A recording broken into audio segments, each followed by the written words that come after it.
cluster fun. Danny Cunningham back and better than ever. Manny Hill with you, as well as we're going to wrap up quite a weekend that was. The Toronto Raptors won the NBA title. Anthony Davis, no longer a New Orleans Pelican. Well, unofficially, I mean, at some point he's going to get traded, but it's been agreed upon.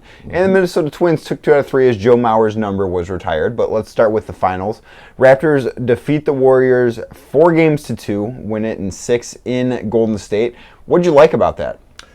Everything. I thought it was fantastic. I wasn't sure if Toronto was going to be able to go into Oracle and win a third game, win for a third time in that series. But I felt pretty good about the Raptors being able to win a Game 7 at home. Sure. Despite that, but they were impressive again, and obviously, unfortunately for Klay Thompson, he goes down with the ACL injury. But I don't think you can take anything away from what the Toronto Raptors have accomplished. Yes, Kevin Durant was injured. Yes, Klay Thompson hurt his ACL and had the hamstring situation earlier in the series. But I think when you look at the way Kawhi Leonard performed, you look at the way the other guys, the supporting cast, performed around him. Marc Gasol, Kyle Lowry was obviously fantastic. Pascal Siakam did very well. Serge Ibaka had his moments as well. I don't think you can take anything away from what the Toronto Raptors have accomplished. It's a great accomplishment, and definitely congratulations to them. Yeah, it's a shame that Klay Thompson got hurt. He was obviously playing really well at the time of the injury. But I think we do need to have a little bit of a conversation about Steph Curry, because this is another game he struggled. It was an elimination game at home in the finals, and Fred VanVleet outscored him. Like, that is inexcusable if you're Steph Curry. Yeah, listen, you had no Durant, obviously, and then Klay got hurt and did not return to the game. They needed Steph Curry to step up. They needed him to step up. They needed him to hit some of those crazy shots that we've grown so accustomed to Steph hitting over the years.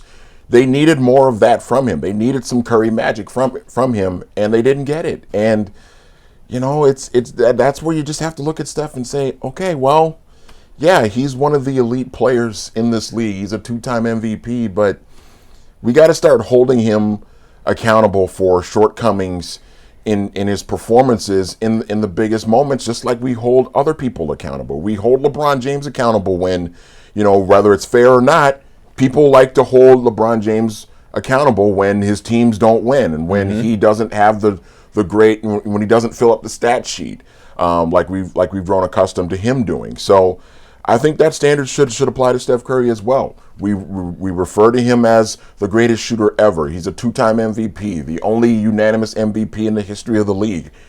We got to start holding Steph to the same standards as we hold other great players, other guys that we look at as great players in this league as well. I think you're right about that. You brought up LeBron. He got quite a new teammate on this past weekend, as the Lakers and the New Orleans Pelicans have agreed to a trade for Anthony Davis.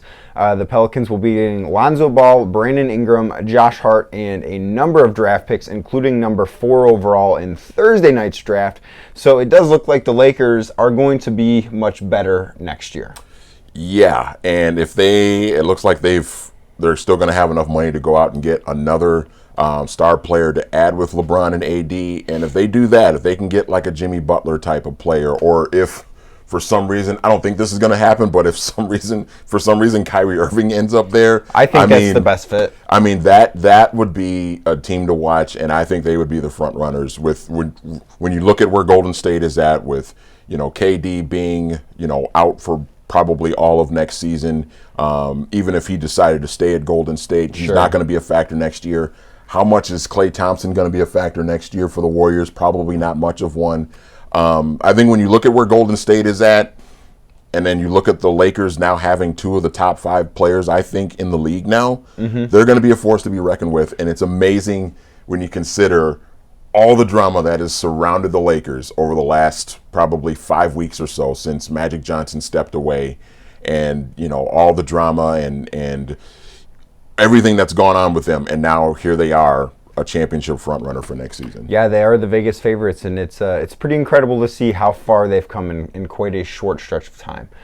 In baseball, Twins took 2 out of 3 from the Kansas City Royals. Joe Mauer's number was retired on Saturday. Obviously, that was the most notable part of the weekend. Were you in attendance on Saturday night? And if so, what did you think? If not, what did Joe Mauer mean to you?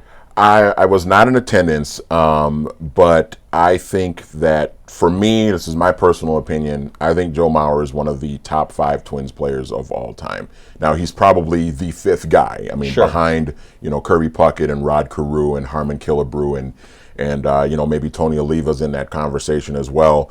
But I think what he did as a catcher, and I know that what he did as a first baseman too, the last 5 years of his career, that's part of it, and you have to include that too. But I think what he was as a catcher for a decade speaks so much to where I think he lands all time in terms of that position specifically, and as a Hall of Famer that belongs in Cooperstown, in my opinion. Yeah, I think that he is a Hall of Famer. I think Yep. that obviously we're going to have to wait quite a while to find out if that's the case, but I do think that he is deserving of being in Cooperstown. Yeah, I don't think he'll get it on the first ballot. I think he's up for, in 2023. I think if my math is right, because it's 5 years after you retire. But I do think eventually he's going to have 10 years after that, basically. Sure. And I think by the time we get to 2033, I think he's going to be in. I would tend to agree. Yeah. Anything else for today? Well, welcome back. Thank you. For you, how was your weekend? Did you? It was great. You got your wisdom teeth pulled on Friday. I got my wisdom teeth pulled Friday morning. I had chicken tenders and fries for dinner Friday night. Oh, look at you! I had a 12-ounce steak for dinner Saturday night. Okay. So I have just not been fazed by wisdom teeth being pulled. Well, welcome back, and it's going to be a fun week, I think, for you and I, because we got NBA draft stuff to talk about this week. It's going to be a busy week. Yes, it will be very busy, so I'm looking forward so the to draft is set for Thursday night. Gerson Rosas's pre-draft presser will be tomorrow, so plenty of stuff to come, so stay tuned.